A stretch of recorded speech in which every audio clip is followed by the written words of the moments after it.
is typically District 4.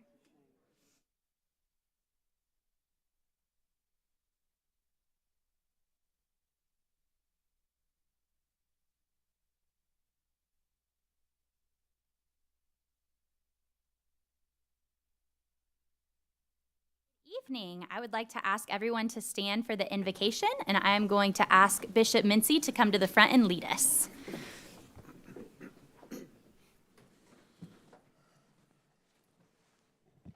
Shall we bow our heads? Kind Father, in Jesus' name, we thank you for the gift of this another wonderful day. God, you were so good to us last night, shielded us, and you protected us from hurt, harm, and danger. Early this morning, you started us on a brand new day, and we tell you thank you. We thank you for the privilege, Lord Jesus, to stand again in this boardroom. Thank you for the men and women that serve this district. God, I just ask you tonight that you would look upon them and touch their hearts and their minds and their very souls and help them to see you as being their source. Pray for the superintendent and all of his staff. God, we just pray for every school that's in this district. God, we're in the season now where it's supposedly to be a joyous time. We just ask that you would help us to be that joyous people that will appreciate you for your many blessings that you've already given unto us up until this present time. And Lord, as we will prepare to go out to enjoy the vacation time, I ask for your protection over all of the families that are served in this district. And I ask that you would bring us back renewed and refreshed and encouraged for the new year, 2023. Be with us tonight and let everything we do bring glory, bring honor, and praise to your name. And we will continue to give you thanks for all things. We ask these blessings tonight. In the wonderful name of our Lord Jesus Christ, we pray. Amen. Thank you, Bishop Mincy. I'll ask everyone to please stay standing for the Pledge of Allegiance, and if Anastasia Clements could join us to lead us.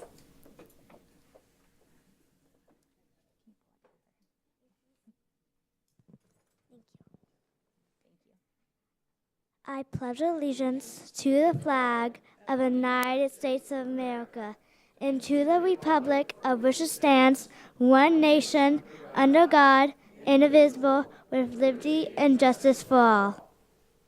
You may be seated. Not you, Anastasia. I have some questions for you. Hi. Hello. How are you doing today? Good. Did you have a good day at school? My teacher, Miss Garcia, left. She's leaving on Friday, so. Oh, no. And that's sad, isn't it? Man. Yes. Well, we will find another great teacher for you. All right. So I want to know a little bit about you. So I hear you're 9 years old. And where do you go to school? Lena Vista Elementary. Lena Vista Elementary. And what grade are you in? Fourth grade. And let's see, what do you like to do for fun? Play basketball with my brother. All right, play basketball with your brother. And is your brother here tonight? Do you have some special guests? Yes. Can you introduce me to your special guests? Yes, ma'am. That's my mom, that's my brother, and that's Mr. Gainey from my school. From your school? What does he do at your school? He's the vice principal. He's the vice principal. Very nice. Thanks. Awesome. So what do you want to be when you grow up? I want to be a dancer. A dancer. I hear that you may want to dance somewhere very specifically. Is there somewhere special you want to dance? Hollywood. On Broadway? Me too. Well, I think you're going to make it. So do you take dance classes now? I used to, but then it closed because of COVID. Gotcha. My mom's trying to find another one. Yeah. Do you dance a lot at home? Well, I cannot wait to see you on the Broadway stage. Will you save me a ticket for your first opening night? Yes, ma'am. All right. I've got that on video, so I'll come find you one day when you make it. Well, thank you so much for coming and leading us in the pledge tonight. You're welcome. Have a very Merry Christmas. Thank you. All right.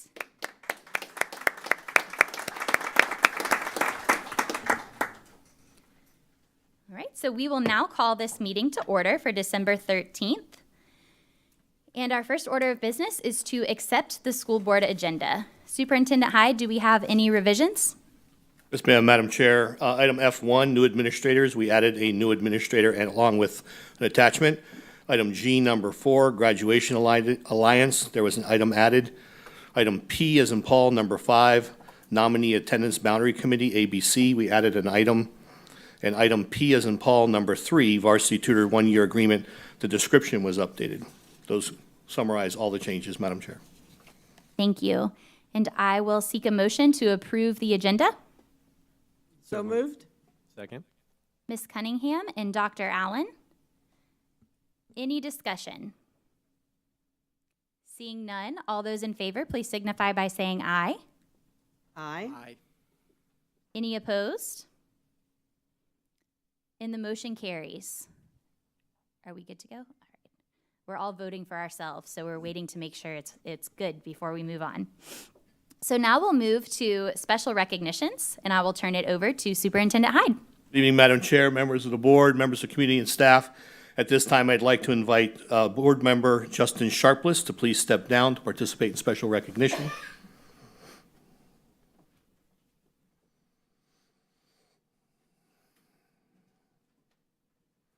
At the same time, I would like to ask Ms. Susan Copeland, Director of the Polk Education Foundation, to please come forward for the Duke Energy Financial Contributions recognition for this evening.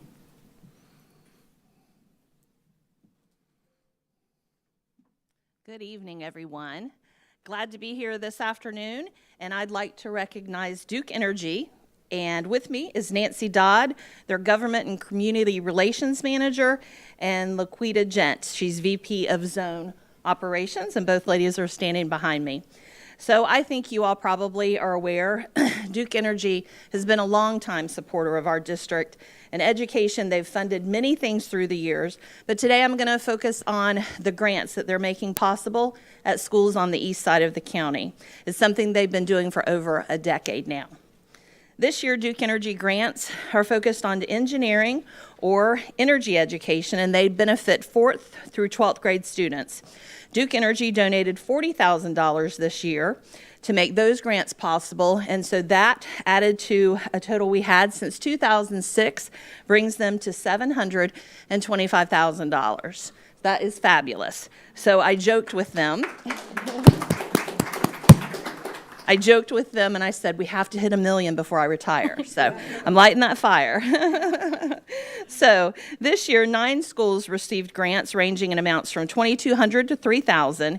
And it was really neat. I participated in an inside PCPS a couple weeks ago. And one of the teachers that was at that school was invited to speak. And guess what she spoke about? Her Duke Energy grant. And her students are getting to track movements of a shark who has actually had a tracker placed on him using technology, and they're doing DNA testing of sharks. It is let me see what that was titled, Shark Conservation, a biotechnology project. So after we had a student speak and the teacher speak after she left, all the people in the class of community leaders were like, I never studied anything like that in high school. They thought it was really, really cool, and they know it was thanks to Duke Energy. Other projects are students studying about solar energy and energy aquaculture. So cool things are happening because of Duke Energy. As part of the grant funding, schools are also able to participate in professional development opportunities around those focus areas, and 24 teachers from those schools participated in engineering-focused trainings this fall. They learned about designing rockets and rovers and designing knee braces, and they got kits that were associated with that training and took it back to share with their students. Nancy Dodd, on the right-hand side, has been instrumental in helping with these opportunities for years. She served as a reviewer. She loves to go to the schools and see what students are doing, and that really is an all-in buy-in from Duke Energy to me, because not all donors are doing that. And then Laquita, who many of you may have known, was one of our celebrity dancers at Stepping Out for Education. So I don't see that with all my donors either. They don't all volunteer to be dancers on the dance floor in front of 400 guests. But she did, and she also she and her husband, Marcus, who's also a coach and one of our guardians at a school, they helped raise just over $23,000. Just the two of them with their family, friends, and she has sorority sisters. They all came out and supported her. And this year's dancers, they raised the largest amount that's ever been raised. And I guess if you hear 23,000 times 4 or 5 people, you see where that went very well for the Polk Education Foundation. So I would just like to thank both of these ladies for what they do individually and cumulatively as leaders of Duke Energy and in our community. So thank you very, very much. I don't know if anyone would like to say anything. I just want to say thank you, especially to the foundation. They are such good stewards of our dollars. And to see what these teachers can do, you know, you think about $3,000, how far can that take you? But just to go into the classrooms, these teachers are so bright and these students are so eager to learn. It's just an easy fit. And I just want to thank Susan and her, Shannon and the rest of the folks that they help us. They're just really advocates for the dollars, and we appreciate it. Thank you. Thank you.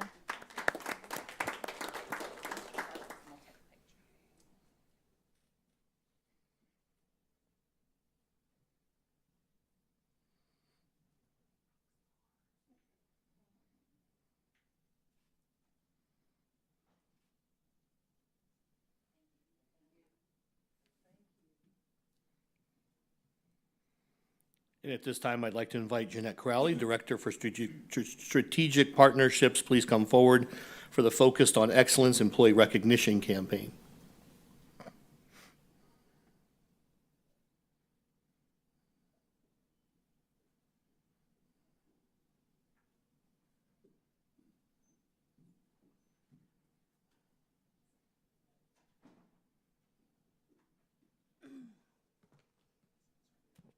Thank you, Superintendent Hyde, Board Chair, and board members. It's an opportunity to be here. I have the privilege and honor of coordinating the Focus on Excellence Employee Recognition Campaign for Polk County Public Schools. We're in our 3rd year of the program, and this is a recognition for all of our employees within the school district. It's a year-long program that spotlights and recognizes all of the contributions that our employees make throughout the year. Tonight, we will be recognizing our employees within transportation, school nutrition, and non-classroom teachers. Every quarter, the program accepts nominations and selects 10 winners from the group that we're recognizing. They receive prizes courtesy of our sponsors, very nice prizes, a prize package valued at over $600. I think it's up to $700 now. Each winner receives that, yes. And so they also receive a special appreciation luncheon, which are being hosted now at the Club at Eaglebrook, which is also a sponsor for the program. So they have some very nice luncheons that they get, or luncheon, that they get. In addition, they will be recognized at a school board meeting like tonight, and then we highlight them on our social media channels as well. So it's a Focus Friday feature that we've been doing, so you'll get to see more about them in the coming weeks on the winners for this employee group. I want to recognize our sponsors for the program because without them, it would not be possible. So real quick, before I get to our winners, I want to let everybody know that we have Chick-fil-A, the North and South Lakeland locations, CP Investment Advisors, Dixie Southern Industrial, Hand and Stone Massage and Facial Spa, IDX, Lakeland Magic, Mid-Florida Credit Union, Mosaic, Public Supermarkets, Inc., Rhino Smash Sauce Company, Sign Gypsies, and the Club at Eaglebrook.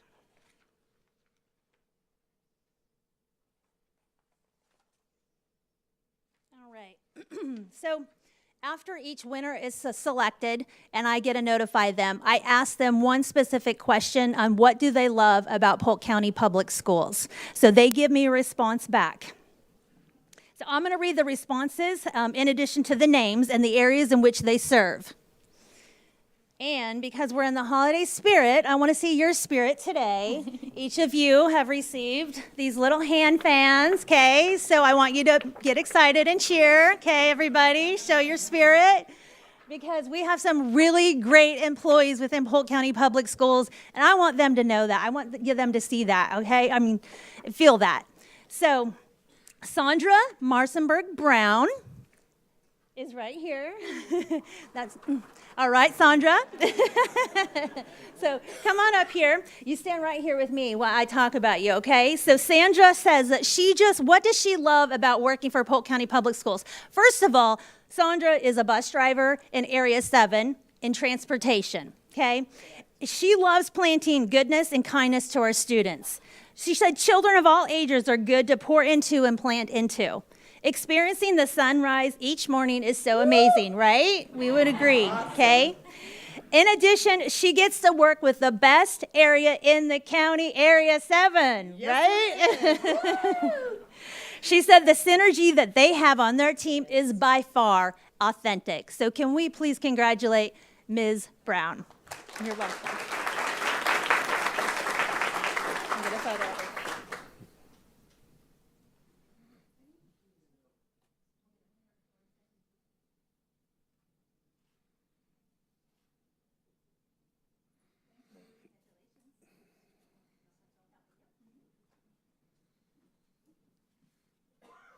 Gary? All right. Gary Huggins is a vehicle services technician in our transportation department. What he loves most about his job and working for PCPS is serving the teachers, the staff, and most importantly, the students. He also talked about the collaboration and the teamwork that he has within his team in the transportation department. So I'd like to give it up for Gary Huggins.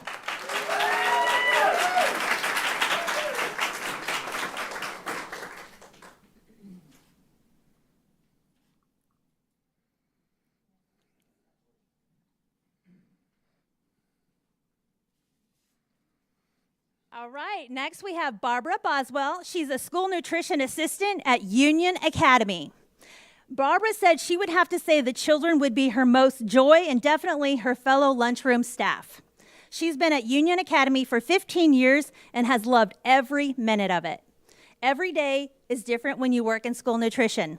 There are challenges, but the rewards far outweigh those challenges. She said it's been an honor working for the best boss, Kathy, and not only has she been an amazing boss, but a wonderful friend. At Union Academy, they are a family. She was so shocked and honored to win this award. Definitely grateful to all of those within the selection committee, and she wants to say thank you so much for establishing this method of recognizing Polk County Public Schools employees. Congratulations.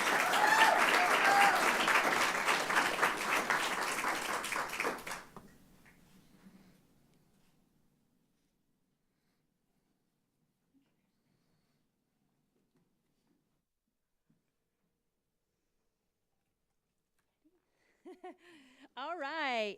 Ashley Gambrell Mercado is a student success coach at Davenport High.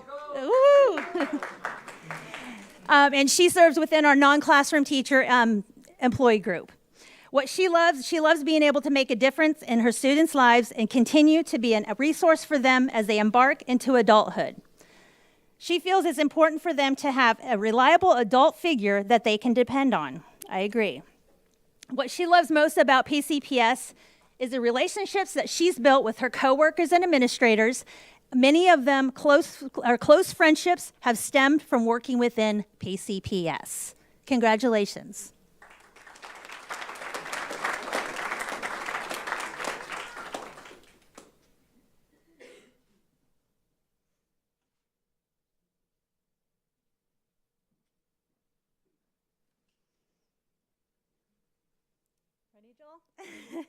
Next, we have Joel DeGraff, who is a library media specialist at Loftman Oaks Elementary. Woo, Joel! The thing he loves most about his job is having the ability to provide opportunities and experiences that will create a lifetime love of school and reading. Nothing is more satisfying than seeing the smiles of true happiness on the faces of Loftman Oaks children. He's modeled by teaching philosophy after a quote from a Michigan coaching legend. He said, "It's all about the team, the team, the team, the team." At Polk County Public Schools, everything he does, every hour he puts in, every student he interacts with brings him back to the philosophy that it's all about the kids, the kids, the kids, the kids.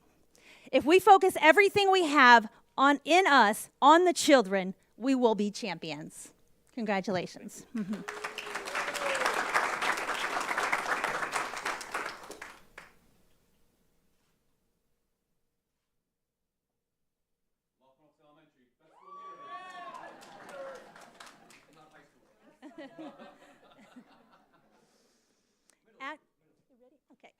Ashley Scott, school counselor at Sleepy Hill Elementary.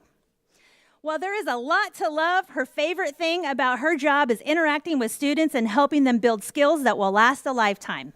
With Polk County's focus on educating the whole child, it is vital to include life skills, social skills, and mental health wellness in students' daily lives. She is blessed to work with incredible administration, teachers, and staff who put students first in all they do. She also says that they have some of the most supportive parents. The connections that she makes each year enrich her life so much that she's always excited to begin a new school year with positive programming and new initiatives. The programs she uses with the students, the groups, and lessons all contribute to growing the whole child and helping each student recognize and develop their own special gifts and talents. It's fulfilling to her knowing that students are building transferable skills that will help them in the classroom, school, their lives, and their communities. Congratulations.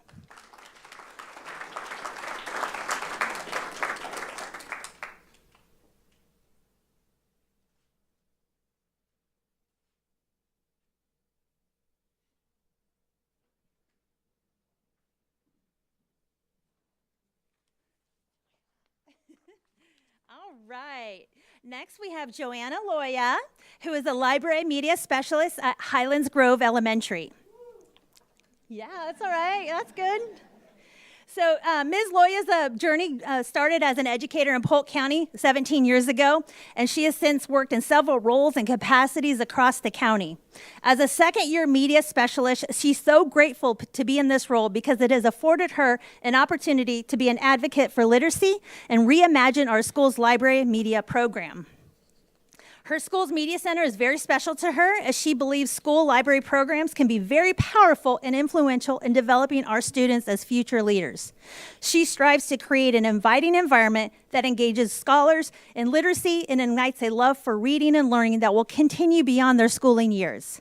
It's such a privilege for her to be able to use innovative ways to promote reading and connect with her students, helping even the most reluctant reader find motivating and encouraging stories between the pages of books.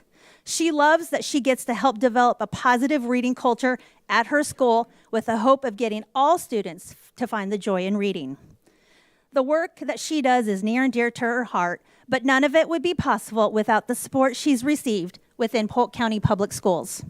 Her principal, Ms. Culture, always ensures she has the resources she needs to give her students a strong library and literacy program.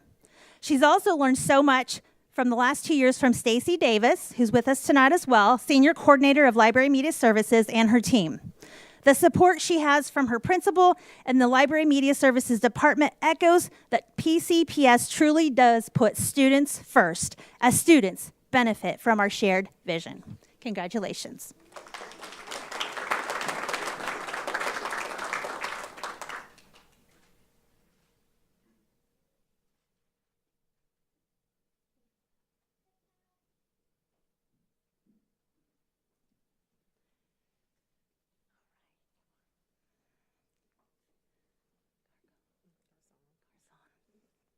Claudette Garçon is a school social worker with Student Services. What she loves most about Polk County Public Schools is carrying out its motto of students first. She's a firm believer that every student is top priority. She commits to putting students first by engaging with students in many aspects, acknowledging their culture and background, and by devoting time and effort to helping them reach their full potential. Congratulations.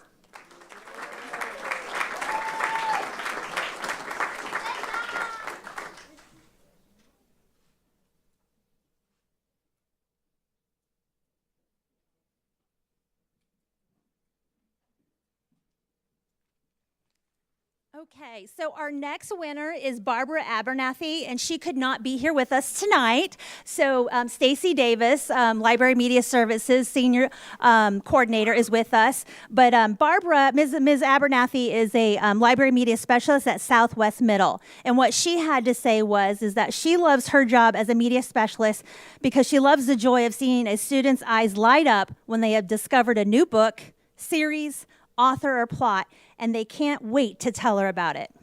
There is such joy in finding students who hate to read and locating just the right book that turns them around asking for more. She has always had a passion for working with kids and watching them learn. They keep her young. She's also spent her whole career at one school. It is like my home away from home, is what she said. And she has enjoyed a rewarding career in Polk County Public Schools. So I want to say congratulations to Ms. Abernathy, and Stacy Davis is here on her behalf.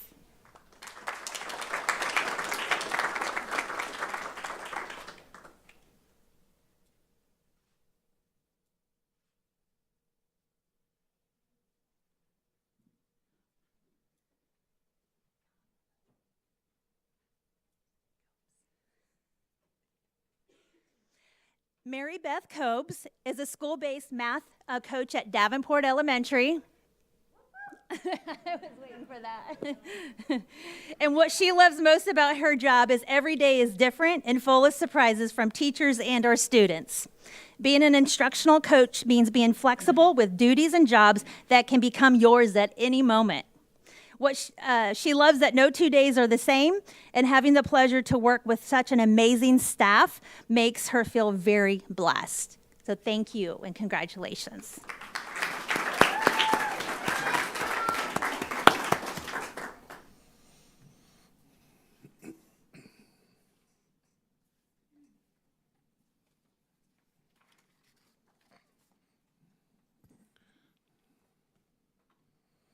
Madam Chair, that concludes special recognitions for this evening.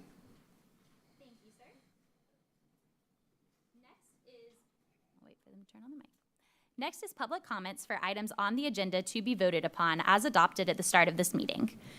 Before we begin, I would like to welcome the public and go over our public comment process and opportunities for this evening. I'm going to wait just a minute for everybody to clear the room that's planning to leave.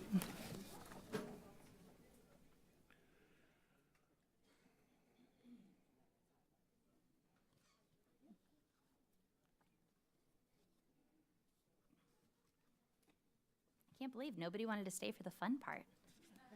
I mean, come on. This is the best show out there. All right. So we will have 3 opportunities for public comments this evening.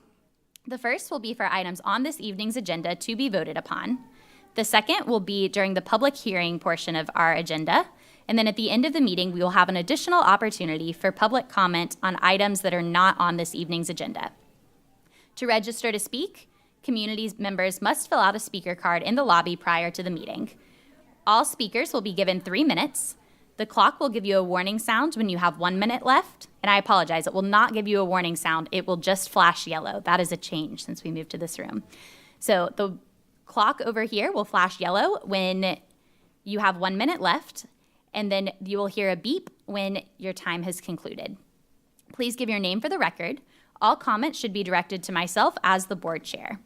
As a reminder, public comments are an opportunity for us to hear your thoughts and comments. This is not a question and answer session. However, if you are seeking additional information, I encourage you to contact any of us or the superintendent's office outside of board meetings, and we would be happy to have deeper conversations.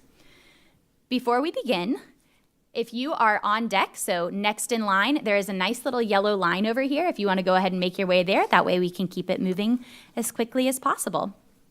So first we will have Emmett Purvis, and on deck we will have Kenneth Henry.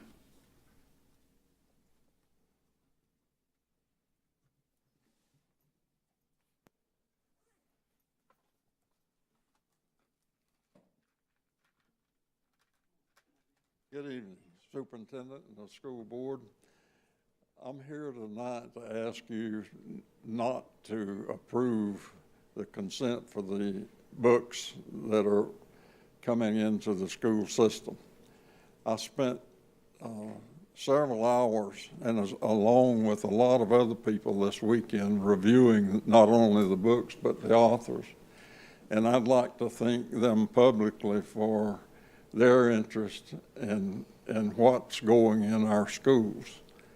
And again, I'd just like to ask you to hold off until give us time to finish reviewing these books, because we want you to be as concerned as we are as what's going on in the classroom, in the libraries.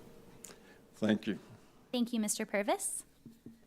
Next, we'll have Kenneth Henry, and on deck will be Glinda White.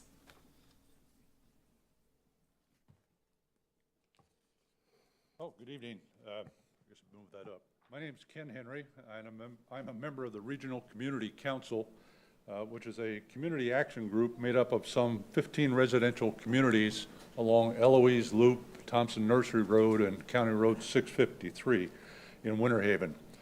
We, along with the Lake Ashton Community Action Council, have worked very successfully with the Polk County Board of Commissioners regarding the Thompson Nursery Road expansion project. Since that project will bring increased traffic to our area, we have a number of concerns about which we would like to work with you and your administrative staff. The advantages we provide are local firsthand awareness and serving as a single point of contact to tackle these issues. The proposed boundary revision plan is one of those. We do not fully understand the rationale which will see students at Savannah Point, Heart Lake Hills, and Heart Lake Cove required to walk nearly 2 miles to the new elementary school, when there are no sidewalks for over half that distance, when those students live directly across the road from the Chain of Lakes Elementary. As a result, parents will drive their students to the new school, and as a result of that, the traffic situation along County Road 653 will only get worse. While students at the Villamar neighborhood will continue to attend Chain of Lakes under this plan, there is still no sidewalk along the west side of County Road 653 to make this feasible. Our group was told in May of this year at a public meeting with Polk County Commissioner Martha Santiago that plans were in place to construct that sidewalk, and we have heard of no definitive plan to do so. While the revised plan forecasts a reduction in the overpopulation at Chain of Lakes, the ongoing traffic and safety issue at admittance and dismissal times will not abate and will only worsen during the construction project, along with the increased traffic that I mentioned before. Our group has developed a suitable plan, we believe, to help ease that problem, but our offers to discuss this with the Polk County School and Chain of Lakes staff have been ignored. Finally, Chain of Lakes Elementary will remain overpopulated even under this plan. The Villamar developer has recently been granted authority to expand that community by an additional 700 homes for a total of nearly 2,000. Additional community development east of County Road 653 will bring an additional 8,000 more family units in the years ahead. It might be a considerable solution to permanently expand Chain of Lakes capacity to meet this demand, while at some point designating School 21C as a middle school rather than construct a middle school adjacent to Chain of Lakes. This is the kind of local perspective we would bring, and we would welcome the opportunity to work with you. Thank you. Very impressive timing on your speech, too. Next is Glinda White, and on deck is James Taggett. Hello, I'm Glinda White, citizen of Winter Haven. I'm here to discuss 2 items on the agenda. First, item 02, library collections. The policy 1467 looks good, and I do support it. However, the sudden drop of 37,000 plus books into 2 new schools without citizen review is a problem.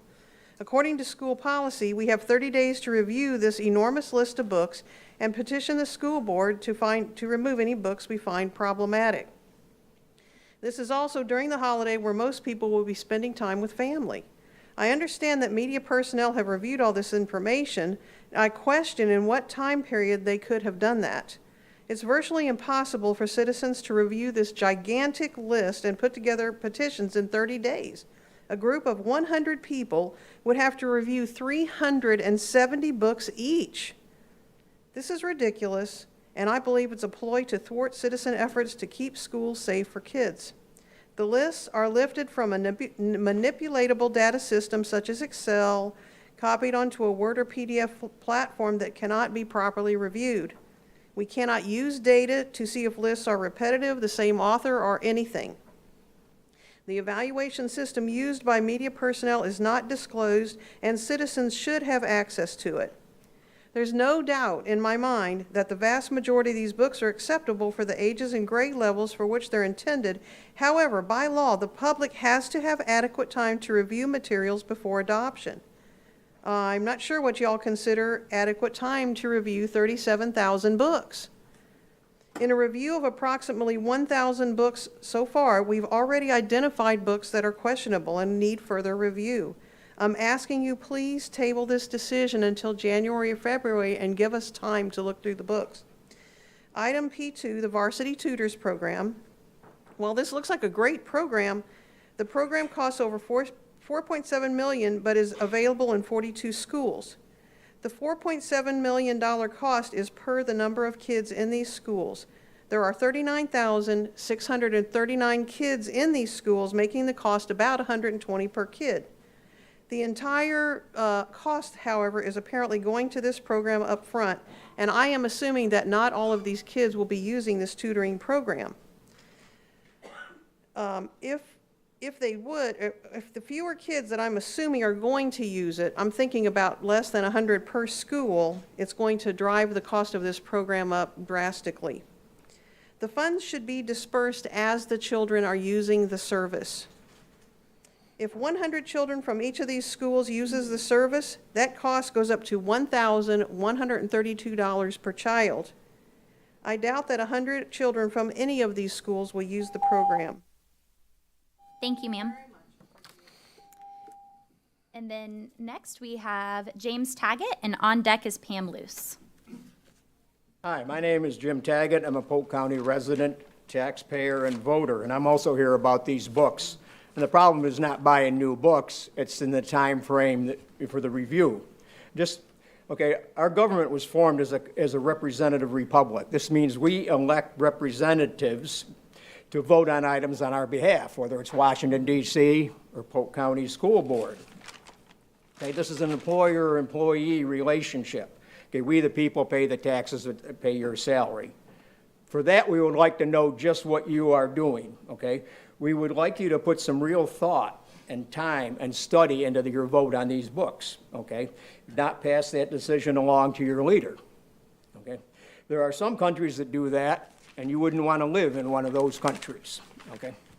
Okay, this time frame on this books is not enough time for anybody to vet the books, as Glenda spoke. Okay, Florida Statute 1006 requires sufficient time for that review. We don't have that sufficient time. You folks don't have enough time to make an informed decision, okay? And again, like I said, part of this representative system is doing things out in the open. Rushing these books through looks suspicious. There may be books that aren't suitable for young children, and we have to identify those. And again, I ask too that we delay this until February, okay? And now it just came to my understanding that this book money must be spent by February 1st. Now, this is for schools that have been planned and built, it's been in the planning stages for quite a while. Y'all knew a long time ago you needed these books. Why do we wait until the Christmas season, the last minute, when it's got to be spent right now without proper time to review? It's, sloppy bookkeeping, that's poor planning. It kind of smells a little suspicious to me. That's it. That's all I got to say. Thank you. Thank you. Pam Luce? Good evening. I'm Pam Luce, and Ms. Wyatt, I want to say thank you for your response to my email. In the email, you quoted House Bill 1467, which was incorporated into Chapter 1006 of Florida statutes. And the language you referred to is about the process once the books are adopted. There's a lot of other language in Chapter 1006 which discusses the requirements for public review and comment prior to the adoption. This is an opportunity for you to rebuild some trust with your community. You're asking us to trust that if you adopt these books tonight, we should trust that you will follow the process you spoke of. Well, an appeal was filed in September to a process that you had in place for the prior book decision. And there's been absolutely no response from anyone. So why would we trust that you would follow this other process that is coming up now after these books are adopted? Please, please table this for a month at least so that the public can have an opportunity to review. As Ms. White said, there have already been some members of the review team that have said they have found some books that are concerning. You are responsible for what goes in those libraries. It says so in statute. You are responsible. We want to help you. We want to help you find and be sure that everything that's going in those libraries are what are good for our children. Please table this. Thank you. Thank you, Ms. Luce. Mr. Hyde, can you address some of the things that we talked about during the meeting today with the timeline for adopting the books? Yes, ma'am. So the book process in the statute is quite explicit. There is no process to remediate or amend the book list prior to the procurement. The statute is explicit that it allows the petitioner to request a review for potential removal and or exclusion of a material post-adoption. The same is true for curriculum materials, whether it's a classroom or whether they're library materials. There's a 30-day time period in which that can take place, and then the statute goes on to explain that the school district must act within 30 days subsequent to that petitioner filing their request for review. All of the books, the vast majority of these books are already in Polk County Public School libraries. The school team did conduct a review earlier today. They worked with Follett, who is the company, the provider. As I mentioned earlier, we have a list or a highlighted list of books that would be considered newly adopted or new adoptions. And if that helps expedite the review process being requested by people within the community, then I think that's a reasonable pathway to pursue. Outside of that, because the statute also is explicit that any time a book is challenged, we have to subsequently report that data to the state of Florida. So to circumvent that process and operate outside this statute does not allow that information to be shared with the state of Florida. It would actually exclude or preclude that data from being shared with the state. All of these books have been reviewed by our qualified media specialists. Unfortunately, as you know, the training for media specialists will not be concluded until, or will not begin until at least January 1st of 2023. However, our media specialists, because this is not these are not established schools. Ordinarily, if there was materials being adopted, there would be a review committee that consists of stakeholders from that school who would review the items being procured or selected for the media center in particular. Because there is no community for these schools, there's no administration, our media specialist team has spent a considerable amount of time addressing and adopting these books. They have reviewed them. All of the books fall within the parameters of the statute, in addition to which all of the books that they reviewed are grade and age level appropriate. There are a handful of books that are included in certain grade levels. However, those are aligned to the best standards, which, as you know, are provided to us by the state of Florida. And so they are on the Florida Department of Education's reading list. So there is nothing inappropriate on these materials. I can give you some examples of some of the books. They're largely science books, quite frankly. So for example, for the School 21C, some of the titles are Wolf or Coyote by Jamie Rice. Again, there's probably 4,000 total books that would be considered new. Another one's a science book, Wedges, by Joanne Mattern. Watch a banana grow, watch a bean grow, watch a pineapple grow, watch a pumpkin grow, watch a strawberry grow.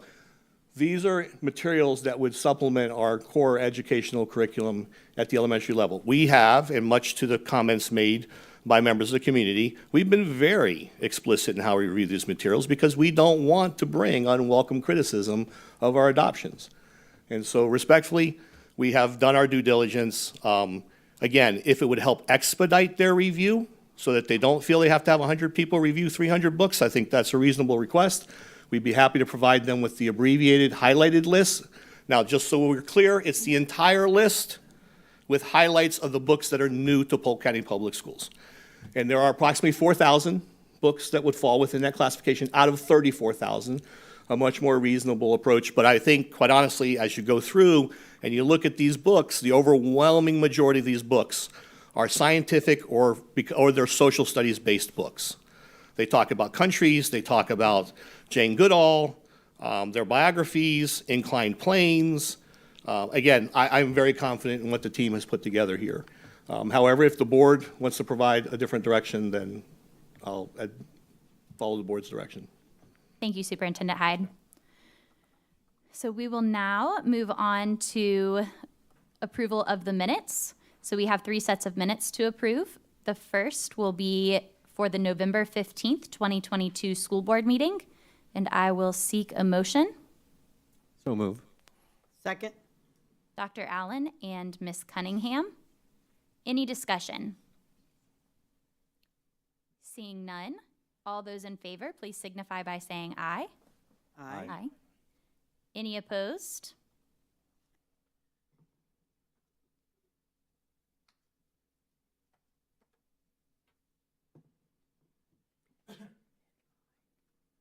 I'm waiting for my thumbs up.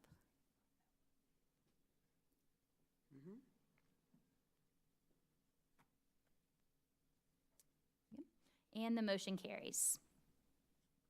Next will be approval of the minutes of the November 15th, 2022 work session. I'll hear a motion. So moved? Second.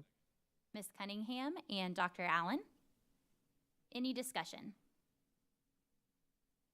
Seeing none, all those in favor, please signify by saying aye. Aye. Any opposed?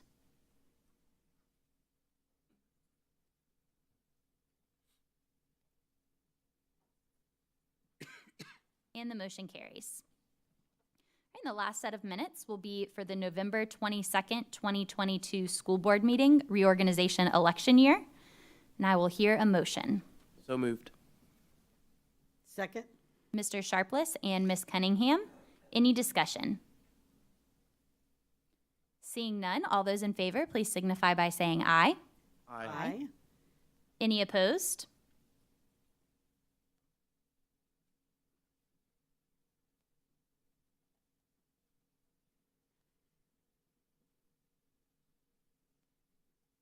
And the motion carries. Next, we will go on to approval of our consent agenda. And I will hear a motion for approval of the consent agenda. Madam Chairman, I make a motion to approve the consent agenda for December 13th, 2002 as printed.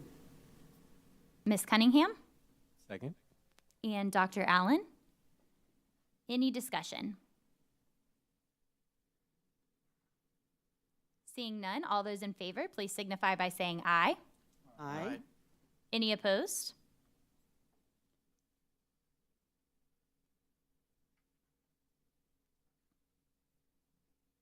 And the motion carries. Superintendent Hyde, do we have any new administrators? Chair, we do. This evening, it's my pleasure to introduce to you Jessica McNamara. And I apologize if I pronounce your hyphenated name incorrectly, so please, is it Elvis? Alves? Alves, thank you, sorry. They tried to phonetically spell it for me, I'm so sorry. She is now, Assistant Principal Curriculum in Hillsborough County Public Schools, and she is being recommended for appointment as our Director for Recruitment and Teacher Engagement.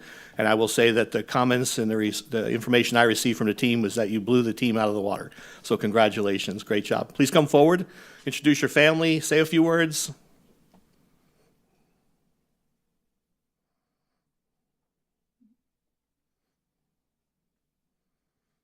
Hello, everybody. You guys hear me? Yes. Just It'll talk and kick on in it'll a kick second. on. All right, perfect. Okay.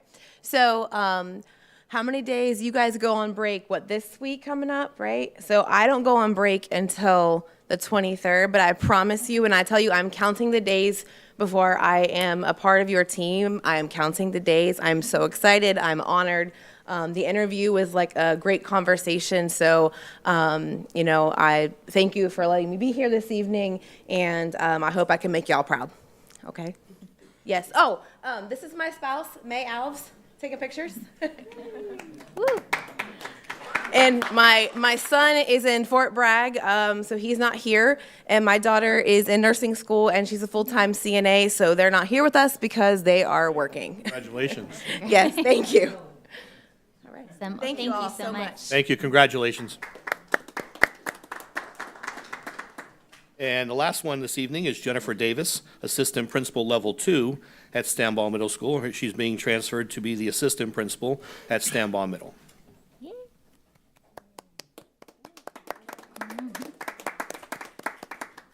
Good evening. Yes, I've been at Stambaugh for the last 15 years, so I'm excited to remain there and keep helping those communities and those families. I'm excited to continue to be a part of Stambaugh.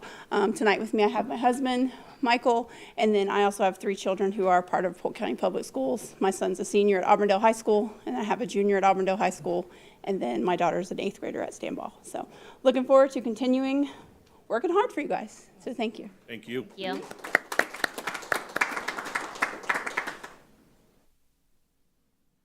Is that all for administrators? That is it, Madam Chair. Awesome. Thank you. And thank you. We're excited to have both of you in your new positions, but I also want to say a special thank you to your families because we know that families of administrators also carry that burden. So we appreciate you loaning your spouses to us and letting them come and play with us every day. All right. Next on our agenda will be the action agenda. So the first will be appointments to the Polk County Value Adjustment Board, and I'll seek a motion to appoint Justin Sharpless as the district's liaison to the Polk County Value Adjustment Board and Lori Cunningham as the alternate. Move approval. Can I get a second? Second. So I have Dr. Allen and Mr. Nolte. Any discussion? Seeing none, all those in favor, please signify by saying aye. Aye. Any opposed? And the motion carries, I think. Yep, motion carries.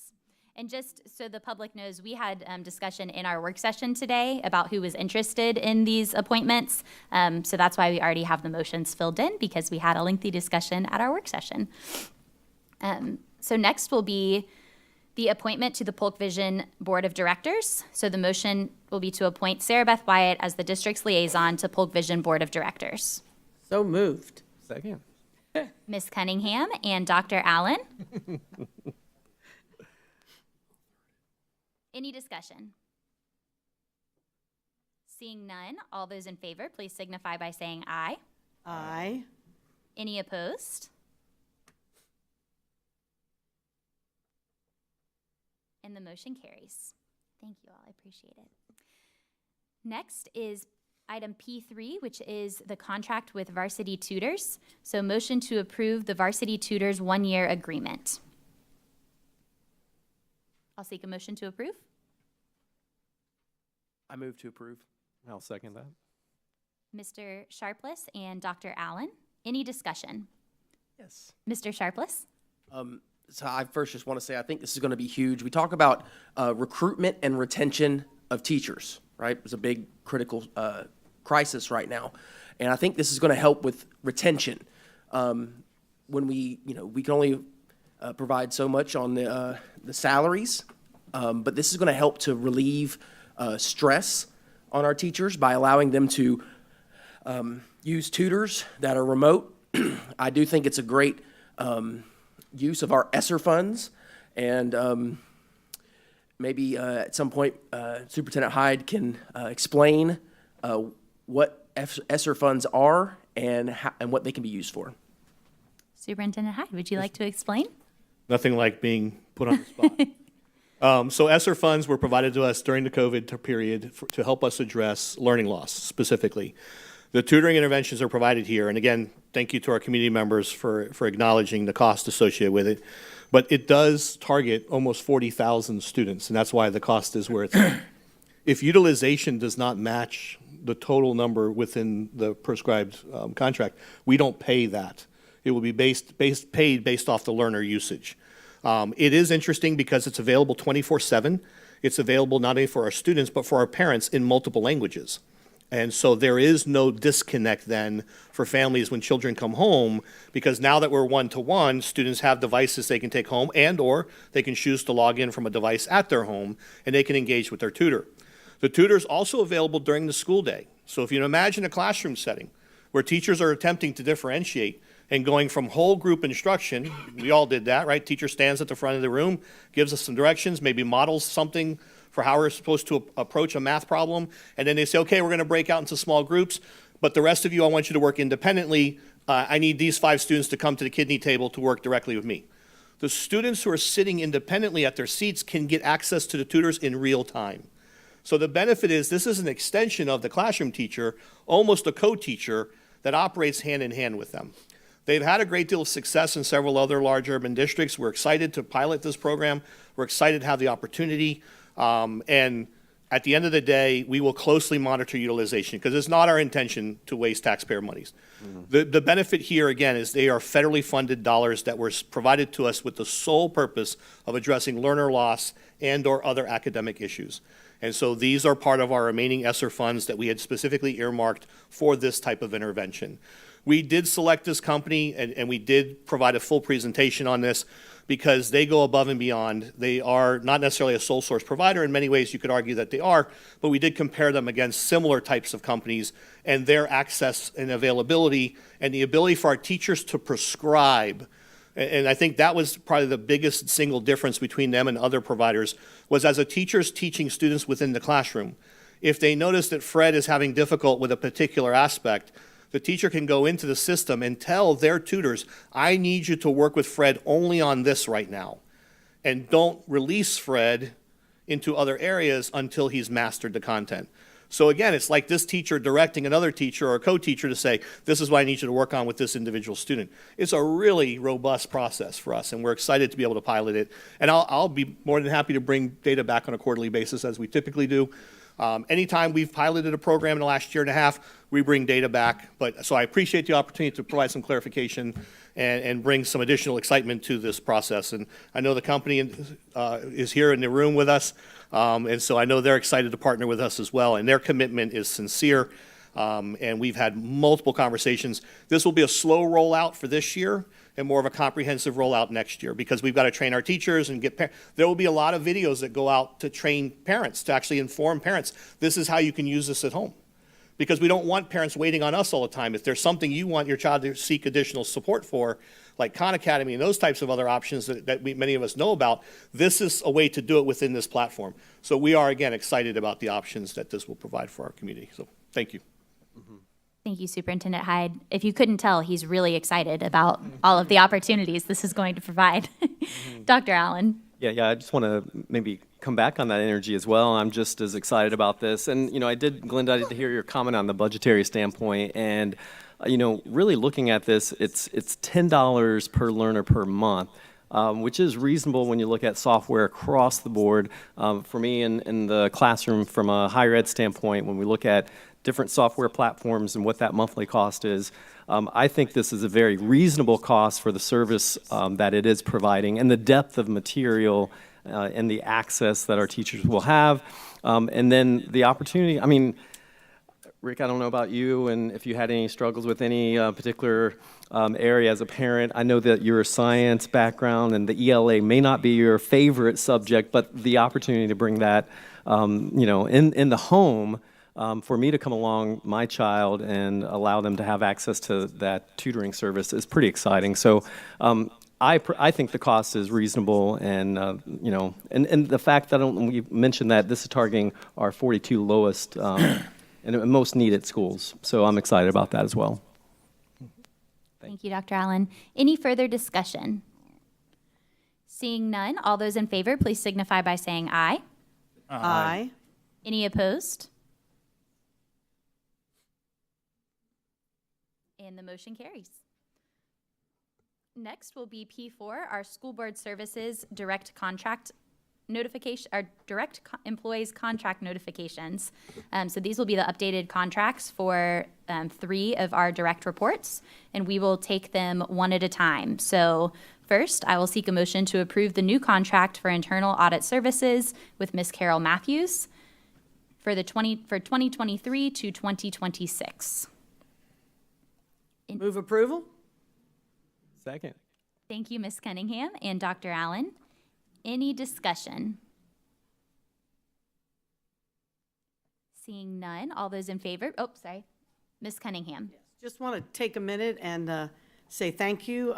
Ms. Matthews does an extraordinary job for us.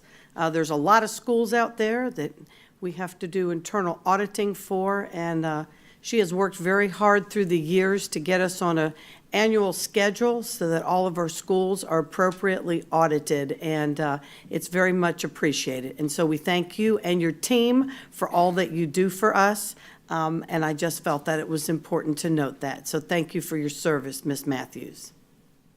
Thank you, Ms. Cunningham. Anyone else have any comments? All right. Seeing no further comments, all those in favor, please signify by saying aye. Aye. Any opposed? And the motion carries. Thank you, Ms. Matthews, and we look forward to having you here for 3 more years. All right, next I will seek a motion to approve the new contract for General Counsel, Mr. Wes Bridges, and that will also be 2023 to 2026. Move to approve. Second. Mr. Sharpless and Ms. Cunningham, any discussion? Ms. Cunningham? Once again, Mr. Bridges, we are very blessed to have such a great attorney representing the school board.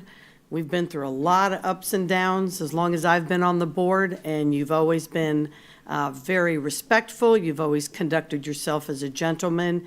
You've always worked for the best interest to represent the Polk County School Board. And for that, sir, we are very grateful. And we thank you and look forward to many more years of your service. So thank you, sir. That concludes my comment. Any further discussion? Seeing none, all those in favor, please signify by saying aye.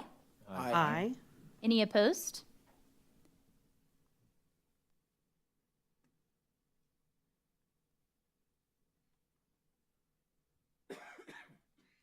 And the motion carries. Sorry, there's computer screens in the way. The last direct employee contract notification will be for Superintendent Hyde. So I will seek a motion to approve the new contract for Superintendent 2022 to 2027. Move approval. Second. Ms. Cunningham and Dr. Allen, any discussion? Ms. Cunningham? Or anyone else that wants to speak, but once again, Mr. Hyde, we are very appreciative of you. I think I spoke earlier in the work session how much we appreciate your leadership and your ability to work together and form a team here at the district office. As we all know, in our different fields of endeavor, leadership does start at the top, and we are seeing more and more of that. And as I visit different schools and places around our district, folks are always very complimentary of the fact that you lead by example, you listen, and you're very genuine and true, and it shines through with everyone that you work with. So we appreciate that about you. And as has been said earlier, lots of thank you goes out to your beautiful wife, Patty, and your son, Freddie, and your mom, Nora. I mean, it takes a lot to be a superintendent of a district our size, and I just want to say thank you, sir, for all the sacrifices and the hard work. We appreciate you. Thank you, Ms. Cunningham. Any other discussion? Dr. Allen? So just as recent as last Wednesday, he did have 30 minutes scheduled time at the Lakeland Advocacy meeting. However, he just could not stop talking about the great things over this last year. So Ms. Dodge, kindly gave up her time as well to talk about the legislative platform. But in summary, he basically gave us the year in review to our chamber members and community members. And my takeaway in listening to the engagement around that table was, and these words will resonate with me, is, I have not been this excited about Polk County schools in a long time. And not to say that we haven't been doing great things over the last few years, but obviously he brings a lot of passion to what he does and this very true competitive spirit, and we are very grateful for the leadership that you bring, so thank you. Thank you, Dr. Allen. Any further discussion? Nobody else wants to make Superintendent Hyde really uncomfortable while we just tell everybody how wonderful he is as he just sits here and has to take it for a few more minutes. So I said this earlier in the work session, but I'm personally very excited that when there's as many open seats for superintendents in Florida as there currently are, that he's telling them absolutely no when they call him, because I am confident that they are calling him and asking him to come to another district. So excited for all that you've done so far, excited for all that you'll continue to do, and excited that you'll be here hopefully at least another 5 years, hopefully much longer.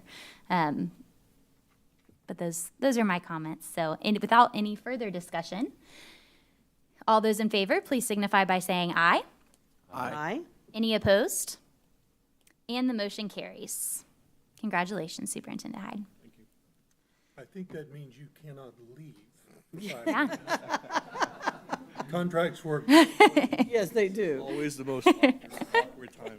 Locked away, is that the word that we used earlier? Yeah. Yes. Indentured servitude. And next on the agenda will be a nominee for the Attendance Boundary Committee. We had one of our Attendance Boundary Committee members get elected to the school board, so we have a vacant seat to fill. So we'll seek a motion to approve the appointment of the community member to the Attendance Boundary Committee, and that community member is Curtis Gibson. I move to approve Curtis Gibson to the Attendance Boundary Committee. Thank you, Mr. Sharpless. Do I have a second? Second.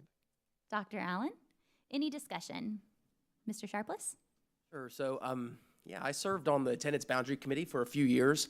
I want to appreciate all the board members who put me on that committee. I learned a lot. And so I feel like I have a pretty good understanding of the duties of the committee, having served on it. And I also want to thank the current committee members for all the hard work and the staff that help with that committee for all their hard work.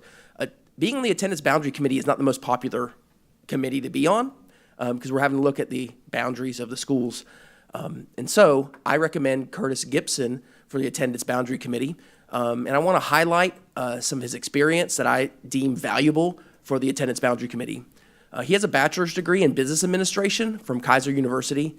He's a former ESE para-educator and coach in Polk County Public Schools, so he's been an employee of our school system. He's also a former Lake Wales City Commissioner, and so especially with the growth that's happening, I'm in District 6, and so the growth that's happening in Lake Wales, I feel like he can specifically speak to that. He's also on the Lake Wales Code Enforcement Board. That's a lot to get out. And he's an active member of the Lake Wales NAACP chapter, Rotary on the Ridge, Circles of Friend Ministry, and Impact Church. So I feel like he's very involved in the community of Lake Wales, and he can definitely lend a good perspective for the Attendance Boundary Committee. Any other discussion? Seeing none, all those in favor, please signify by saying aye. Aye. Aye. Any opposed? And the motion carries. Next will be P6, which is Library Collections for Scenic Terrace K-8 and Elementary 21-C. I'll seek a motion to approve the library collections for new schools, Scenic Terrace K-8 and Elementary 21-C in accordance with HB 1467. So moved. Dr. Allen?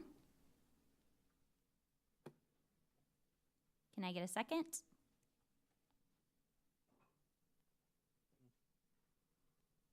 So if there is no second, the motion will fail, correct, Wes? Yes, ma'am. Okay. So without hearing a second, we will move on to the public hearing. So I will now close the school board and open the public hearing. And the first item on the public hearing is Q1, Attendance Boundary Committee Recommendation for New Elementary School 21-C. And I will hear a motion to approve the attendance boundary for 21-C on first reading. Can I hear a motion? Oh, I'm sorry, and I did not say at the beginning, there were no public comment cards for this section. So moved. Second. Ms. Cunningham and Mr. Sharpless, any discussion? I just have, oh, do you have discussion? Okay. I just have a couple comments. My concerns from the work session were that we sent them back for more information, and when it came to us, it's still not necessarily the maps in a viewable format where we can really zoom in and see exactly where the streets are. I will vote to approve it today to move it forward to the second reading, but before the second reading, I need to see maps where I can zoom in that are interactive so that I can see exactly where those lines are. Madam Chair, one of the questions that was asked, if I may, was there is some concern for regard with how we could activate that within the presentation that would preclude the public from seeing that information. And there are some cautionary notes as to why we cannot do that. While it does not necessarily disclose in a student's individual information, it does disclose with an indicator where each student resides. It also typically color codes them by age, and if a student is a special needs student and rides a special bus or a special route, more often than not, it indicates that as well. So we do have some concerns with that information becoming public for obvious reasons. However, as I emailed the board earlier, my commitment is to find a solution to get you the maps, a more detailed map. I don't know the extent of what functionality it may have. It may just have to be that we have to print them out for you, but we will find a solution by the January meeting. Thank you, Superintendent Hyde. Any other discussion? Seeing none, all those in favor, please signify by saying aye. Aye. Any opposed? And the motion carries. Correct. The motion carries. The next item will be the Q2, the Attendance Boundary Committee recommendation for Bella Cita K-8 expansion. And I will seek a motion to approve the attendance boundary for Bella Cita K-8 expansion on first reading. So moved. Second. Ms. Cunningham and Dr. Allen, any discussion? Seeing none, all those in favor, please signify by saying aye. Aye. Aye. Any opposed?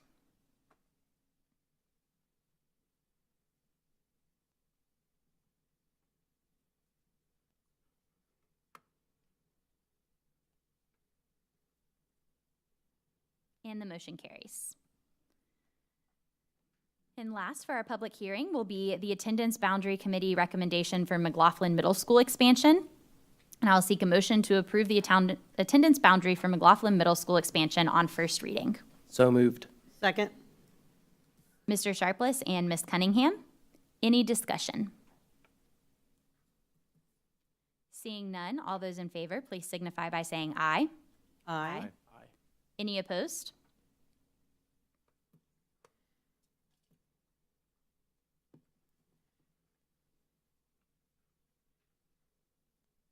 And the motion carries. We will now conclude adjourn the public hearing and re-enter the school board meeting. Next is our superintendent's report. Superintendent Hyde. And Madam Chair, a few items for this evening. First and foremost, we want to extend our deep appreciation for both Lake Wales and Lakeland High Schools. They will be moving on to the state championships. Lake Wales will play on Friday at 1 in the afternoon, and then Lakeland will play at 1:30 down in Fort Lauderdale. So we wish them safe travels. We wish them safety while they play, and obviously we're wishing and praying for a successful outcome. We don't want one trophy, we want two. If we're going to be greedy, let's be greedy. Madam Chair, and for members of the board, I did provide copies. I have one copy of all of the book lists that were highlighted that would help some of the reviewers in the community expedite that. Happy to provide an electronic copy, but I'll just have to figure out one point a person to forward those to. But I'd be happy to provide these copies at the end of the meeting. Lastly, I'd like to conclude with wishing everybody a Merry Christmas, a Happy Hanukkah, and a very joyous New Year. It's a great time of the year, but we also need to take this time to reflect not only on the things that we want, the things that we think that we need, but also on those who are desperately in need and need our help and our support. And Christmas break is not a time where our staff sit by idly. High schools remain very busy. Middle schools remain very busy. There's lots of activities. Wrestling, we have a wrestling tournament literally the week of Christmas. So it's a very busy time in public schools. And it's also a time where our heart goes out to many of our families who will struggle throughout the holidays. They'll struggle to put food on the table. They'll struggle just to do the basic amenities for their families. And so, our prayers go out to them as well. But I wanted to end on a somewhat of a positive note by wishing everybody a Merry Christmas, a Happy Hanukkah, and a joyous New Year. Thank you. Thank you, Superintendent Hyde. And then lastly, I'm sorry, the next work session, I had the business that I actually had to do. The next work session will be held on January 10th, 2023. The work session will begin at 9 a.m. The meeting will be held at the district office located at 1915 South Floral Avenue in Bartow. Thank you. Thank you, Superintendent Hyde. And next will be our attorney's report. Thank you, Madam Chair. First, I'd like to say thank you for the opportunity to continue to serve in the harness with you. That has been a great joy in my life, the opportunity to serve the folks in Polk County and in this district. And in that spirit, I would like to wish each of them and you a joyous and safe holiday, each according to their own tradition. Love you all. Thank you, Wes. And we will now go to board members' reports. And before we do, I do want just to make a quick comment. So Ms. Fields is not feeling well today and asked that I announce that that is why she is not with us today for work session or this evening. So please keep her in your prayers that she'll get to feeling better soon. And with that, we will go to Dr. Allen, District 1. Great, thank you. Just a couple brief remarks here. I wanted to say thanks to Sherry Ross for guiding our art students to recognize the value of their artwork. I thought the Auburndale Winterfest was well organized, and the students presented their work with confidence and eloquence. From my perspective as a practicing artist, it's really good to define and critique your own work, but be able to communicate that with eloquence. And I took my 12-year-old daughter, and we hopped around to the different exhibits. And, we definitely invested in some of the art of our students, but I really enjoyed hearing them describe and talk about their work. So very well done. Secondly, I just want to say congrats to Natalie McSwain for earning the 2023 Polk County Teacher of the Year Award, and also to Julie Whitley for earning the District School-Related Employee of the Year. Thanks to Polk Education Foundation and the Department of Public Relations for organizing an amazing event. For me personally, it's been a very scaled down event for the last 2 years. So to step into that hall last week and just to see probably the most educated workforce in all of Polk County was very stimulating and exciting. And then on a side note, speaking of the value of artwork, I wanted to let Superintendent Hyde know that the visual content that's created for that event, I was quantifying that a little bit. So, and it was extremely top-notch. And when you think about, we had probably 14 or 15 mini documentaries that were produced on incredible candidates. And I would say that you're looking at probably market value well over $250,000 in video content that was produced by our team. And it was superb and just very visually stimulating, and a lot of tears were poured at the table as we watched and heard those stories. And then lastly, sugar and spice makes Christmas nice. May we all find rest and enjoy our families during this Christmas time. Thank you, Dr. Allen. District. He's in rare form today. He is. We fed him lunch before, and it's just a different human. Next is District 2, Ms. Cunningham. Thank you, Madam Chair. Couple of things to report. 'Tis the season to be jolly, and my husband and I attended the Music of the Seasons at Harrison. If you have never been, that is something that y'all need to consider going to. It has been a family tradition for us over probably 15 years. If you're not in the Christmas spirit before you go, you definitely will be after sitting back and enjoying both the chorus. I think they had some musical theater, some theater, and naturally it culminates with an incredible presentation by the symphony orchestra, and they do such an amazing job. You're going to sit there and pinch yourself and say, am I really sitting in a high school auditorium? I don't know how Rob Lambert pulls it off every year. New students come and go, but it's always such a fabulous event. So kudos to Harrison, to Mr. Lambert and his team. They did an amazing job once again this year. I too attended the Inspire Awards, and I would like to brag a moment on District 2's finalists. I was so proud of Kathy Montero. She's the music teacher at Dundee Ridge Academy, and she was our finalist, and she's an extraordinary human being. And she touches kids in a way with music that it's amazing. Some of the kids find a place to belong, and it's in music, and they learn math and science and all kinds of cool things. So thank you, Kathy. We're so excited that you were our Teacher of the Year finalist from District 2. Additionally, I'd like to brag on Sylvia Telado. She is our School-Related Employee of the Year for our District 2, and she works at Sandhill Elementary. And I'll be honest with you, that poor woman was shaking the entire time as we were walking up and back. She was so humbled to have been asked and honored in this fashion. I had to hold her arm to make sure she would make it back to her seat. I mean, what a phenomenal person who works with children every day and gives her love and her heart to each one of those kids. It was just amazing to hear her story around the table. And of course, to join Dr. Allen, I want to congratulate our Teacher of the Year, Natalie McSwain from Lake Gibson High School, and our School-Related Employee of the Year, Julie Whitley from Fred Garner Elementary. And I too share in some of your comments. These are amazing educators. And I know every time they get up there, they're so humble and they're like, I don't know how you picked me, because there's so many great people in this room, and it's so true. So we are very blessed, board members and staff, to have these quality teachers and school-related employees throughout our district. So congratulations to all. Whether you won an award that night or you didn't, you are still a winner in our eyes. Next, I do want to congratulate the Lake Wales High School football team. Those boys have been undefeated. Went to the game last Friday night, and it was amazing. And so they do go and play this Friday in Fort Lauderdale, as Mr. Hyde explained, and we're hoping and praying that they bring home the trophy. So, and I concur about Lakeland High School as well, talking to Mr. Martinez.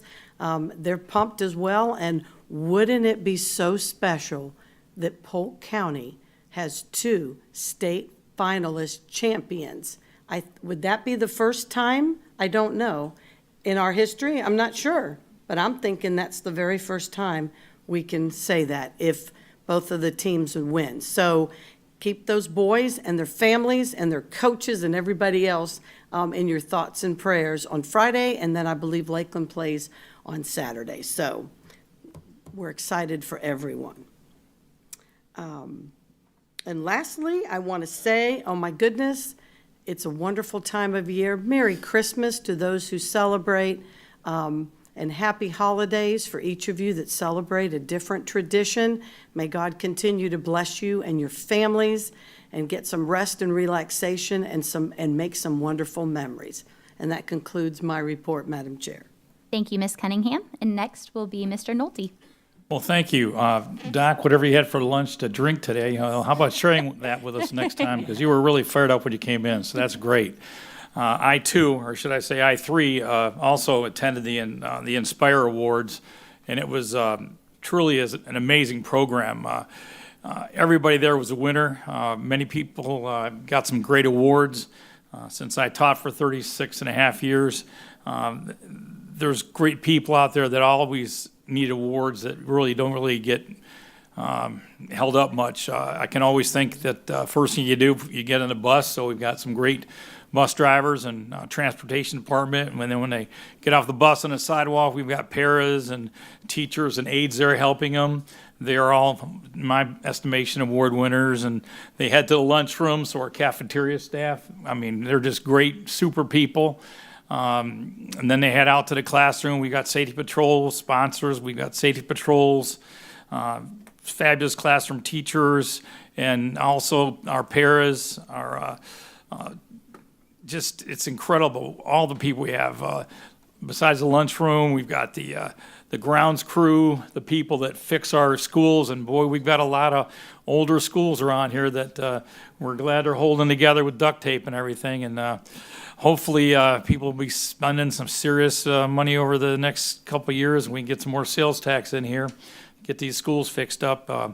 I'm in total awe of the wonderful people that work here at the school board. I've been introduced to many cabinet members and department heads, executives, and just everybody around here just seems to be putting kids first, what we all need to do. Thank you people for coming tonight, because parents, grandparents, you're the ones that have to get out there and follow what's going on in school, volunteer in your school, look and see what's going on. Open your mouth when you think something's going great, and if you're not sure about something, then you need to call us on it.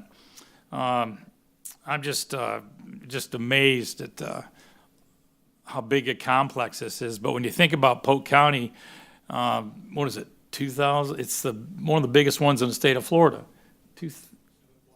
Seventh largest, just incredible. I can't say enough about all the employees and you people being informed, stay informed, and follow through and help us out as much as you can. I truly feel blessed of being here. Thank you, my son and my daughter, my son and my daughter, and I know everybody in here has got children. I'm blessed with some grandchildren, and that's why I'm pretty sure we're all up here to do with the best we can. I could talk for another 20 minutes, but I don't want to do that. I just wish you all a Merry Christmas, healthy, happy, prosperous 2023, happy Hanukkah, and God bless you, God bless our county, God bless our state, and God bless America. Thank you so much. Thank you, Mr. Nolte. And next we will go to Mr. Sharpless. Thank you. As I mentioned when I was getting sworn in, I am going to have a District 6 listening tour, and I'm going to go ahead and announce those dates now. I want to get community input. I want community input for a lot of, for our whole system. January 5th, I will be at Frostproof Middle Senior in their auditorium. January 12th, I'll be at Lake Region High School in the cafeteria. January 17th, I will be in Spook Hill Elementary's cafeteria. And January 19th, I'll be at Alturas Elementary cafeteria. So that, for District 6, that covers the municipalities of Frostproof, Winter Haven, and Eagle Lake, Lake Wales, as well as Alturas. Before coming to the work session today, I had the opportunity to judge the FFA Parliamentary Procedure Contest at Travis Technical College. And let me just tell you, Chair Wyatt, those parliamentary procedure students, they could run this meeting too. They were amazing. Okay, I'm just going to say that. It's always a joy for me as a former agriculture educator and FFA advisor to give back to the organization. I too want to wish Lakeland High School and Lake Wales High School the best as they compete at the state championship. Go Knots and hail to the Highlanders. I went to the Florida School Board Association's conference, and I just want to say I was blown away. We have some amazing staff in our district. I attended a presentation by Haines City High School principal Adam Lane and our recruitment coordinator, Caroline Giroux. Is that right? Giroux, sorry. And it was on recruiting, hiring, training, and retaining staff members, which is a huge need in our district. And they're just rock stars. I mean, literally. Principal Lane's figuratively a rock star, but he also has his guitar, so he's literally a rock star. And one thing that I heard at the Florida School Board Association's conference is we heard a few different panels.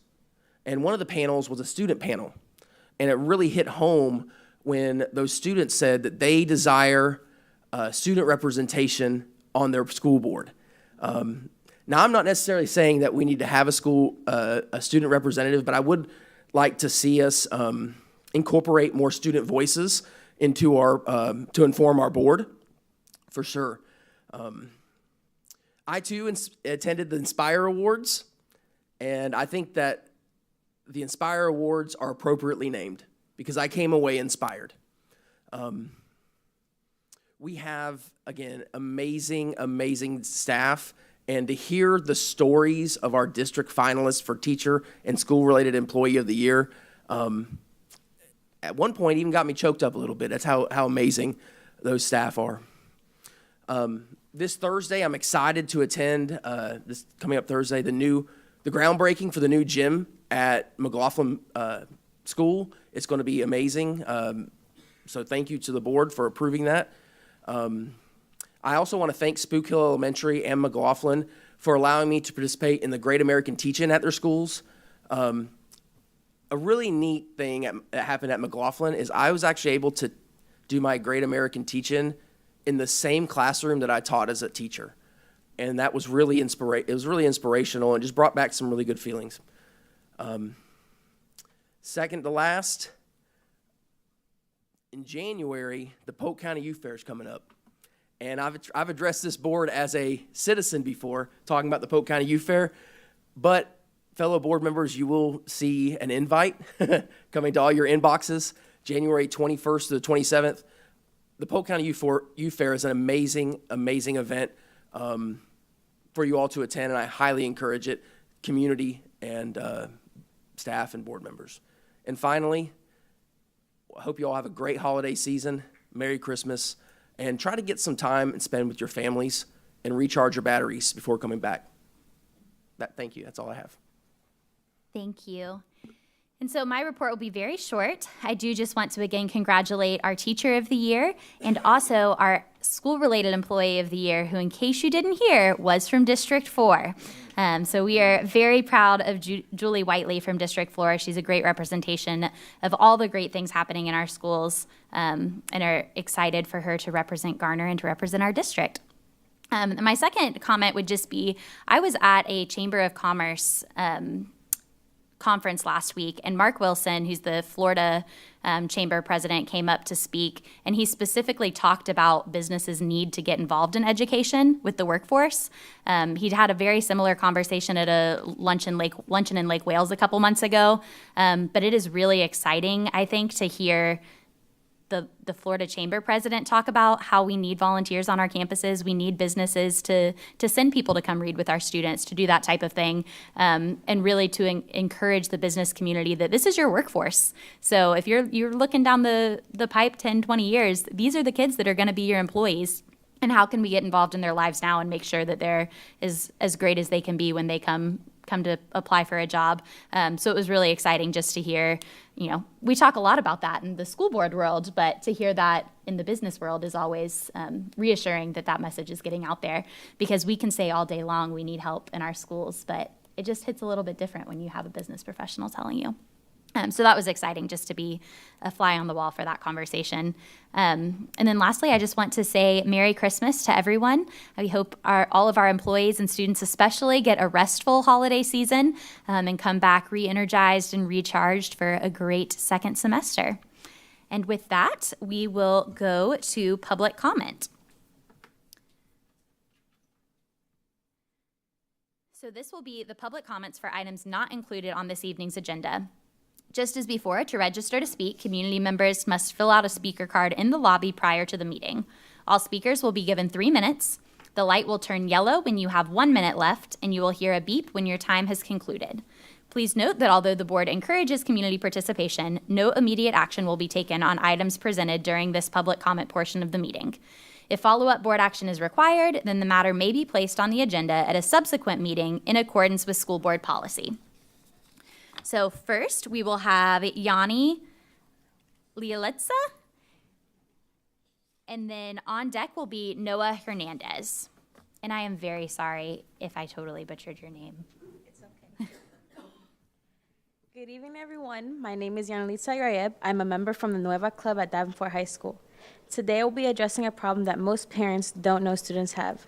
As students, we only have 25-minute lunches. To most, it may seem like it's enough time to eat, but this is not including the time it takes us to walk to and from lunch and the wait time in lunch. By the time we get to eat our lunches, there's mostly only 10 minutes left. That doesn't include socializing with our peers. Most students don't even eat lunch due to not having enough lunches or just waiting until they get home because they have no time. to eat. This tends to affect mental and physical health of most students. An article I read from kingscounty.gov, it states longer lunch periods, especially longer seated lunch times, result in less food waste as well improved students' performance, conjunctive function, physical and social/emotional health. This article shows that having an uninstructed time period helps kids perform better in academics.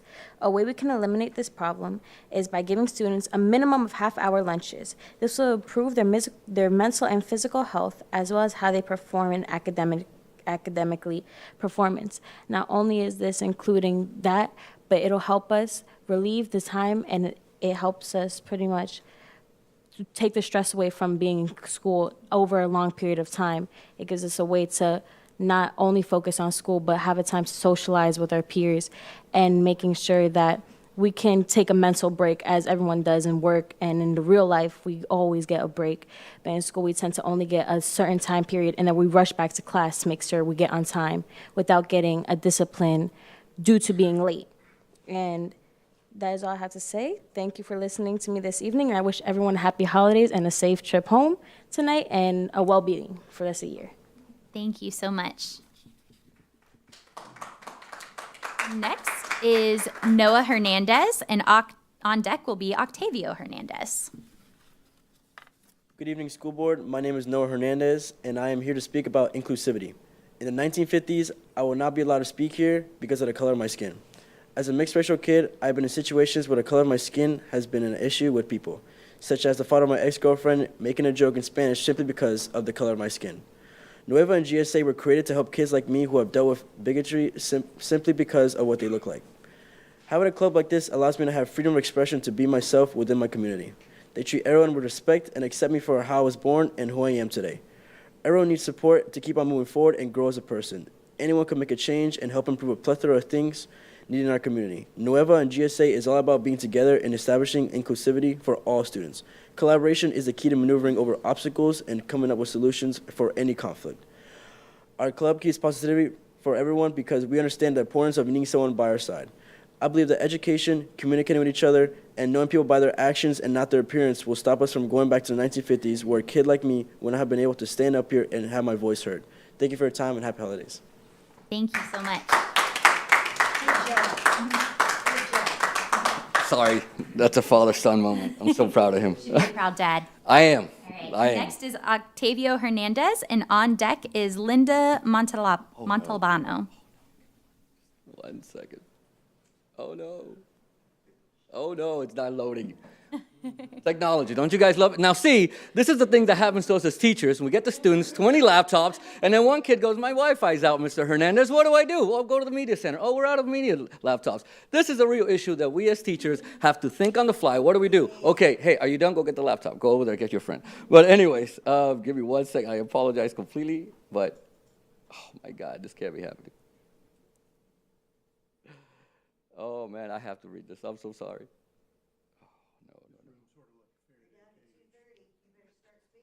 All right, fine, here we go. I'm just going to have to wing it like I normally do. Good evening, school board. My name is Octavio Hernandez. I am a proud teacher, union member, GSA, and Nueva founder. Thank you very much for having me. Sir, I'm going to tell you right now my story. I grew up in a very homophobic household. I know growing up Mexican, growing up Catholic, my cousin came out as gay when he was 13. We treated him horribly. We treated him like a pariah, and he grew up, and he went through so many things in life, suffered, and now as a teacher, I see the mistakes that we did as parents, as family members, and what I'm here for to tell you, sir, I'm a man of faith too. I don't like to tell people this because it's a personal thing, but I have grown quite a bit. And now I see my students, and until you have a child come up to you and say, where were you been? Where you been for 2 weeks? Did you get COVID? No, Mr. Hernandez. I tried to kill myself. So how do you not protect a child like that? Sir, I understand that politics can be divisive and, hurtful, but sir, these are children. And we have to protect them. You guys are now elected officials, and this board has always protected our kids. I've always felt, my students have always felt protected by myself. They know in my classroom, they have the right, the God-given right to be who they are. And they know in my classroom, I'll protect them no matter what. And I pray that when they look at everybody on this board, they feel the same way, because they are children, and they need to know that they're feeling loved, and they are loved, because they're our duty to protect. So, I appreciate you guys, but here's another one. I'm sorry, this has got to be really quick, and this is why I'm so excited. We are throwing the first ever Polk County Teacher Prom. So here's what we did. We're having a great idea. I'm sorry, I'm so nervous because I had it all written out. Now it's all gone. So Nova, we came up with this great idea to, it's been the last 3 years have been horrible. COVID, inflation, political divisiveness, our teachers have gone through hell. Let's just be honest about it. And they're still here, and they're still working. So we came up with a great idea at Nueva. It's been reciprocated. It's been loved by our high school principal, Mr. Dujay, our staff. They all support this. So what we're going to do, we're going to throw a teacher prom. All the teachers in Polk County are invited. We rented Lake Eva. So you're all invited to come. All of the money that we collect, it's $25 to come in. All of the money that we collect, we've already been working with Polk County Retention, Teachers Retention, and they're reaching out to teachers. You guys don't know this. They're reaching out to teachers in all our schools that are currently battling chemo or battling cancer and going through chemo. All of the money that we collect, we're going to donate. So, we're going to donate it to them. We're going to do this. Hopefully, it's an annual event. Thank you, Octavia. I know. I'll send you more information. I promise. And then we can get Perfect. Email us what you had written down. Thank you. All right. Linda Montalbano, and then on deck is Bernard Wells. Linda Montalbano, I'm a special education advocate, and we are required by law to provide education to all children in our district who are between the ages of 6 and 16 years old. Because of the Every Student Success Act of 2015, formerly the No Child Left Behind Act, we're required to meet state accountability objectives for increasing the English language proficiency of English language learners. The illegal alien children who will be coming, there are over 50 different languages that they're involved with. And we as a district, and all the districts in Florida, are required to provide them an appropriate education to address that. Also, children identified before age 3 having disabilities and children age 3 and up suspected of having a disability, we're responsible to provide a free appropriate public education to 21/22 years old. The children who will be coming here and are here who are illegal aliens, many of them have been emotionally, sexually, physically abused in their trip here. Many of them are going to meet the requirements under IDEA for special education.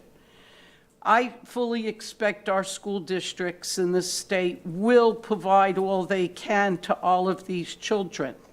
But it is a burden and will take away from our population and people who we are supposed to be educating now. I ask that you document all the expenses of having to educate the illegal children so that we can compile it together, give it to Governor DeSantis, and ask him that we go after the federal government to reimburse us for this burden that is being put on us because we're in the South and we get the bulk of the children and all. It's not right that we have to pay for people who are coming here illegal, and yet I know we will address these children the way they need to be addressed and do the best we can. But we need to go after the federal government to reimburse us. So I'm asking you to document all the expenses and costs. Thank you, ma'am. All right. And our last speaker is Bernard Wells.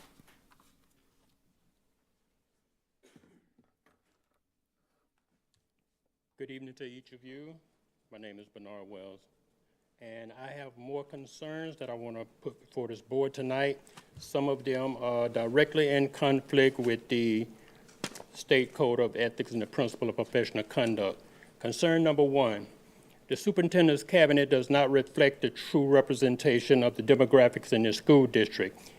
5B of the code states that the obligation to the profession of education requires that individuals shall not, on any basis of race, color, religion, if qualified, deny a colleague professional benefit, advantages, or participation in any professional organization. Section 3.8 of Superintendent Hyde's evaluation states that he should be recognizing using diversity as an asset in the development and implementation of procedures and practices that motivate all students and improve student learning. Concern number 2, the work environment is that of an authoritative one and morale is down. Section 5.d of the code states that you shall not engage in harassment or discriminatory conduct which unreasonably interferes with an individual performance, professional or work responsibilities, or with the orderly process of education, or which creates a hostile, intimidating, abusive, offensive, oppressive environment, and further shall make reasonable efforts to ensure that everyone is protected from such harassment or discrimination.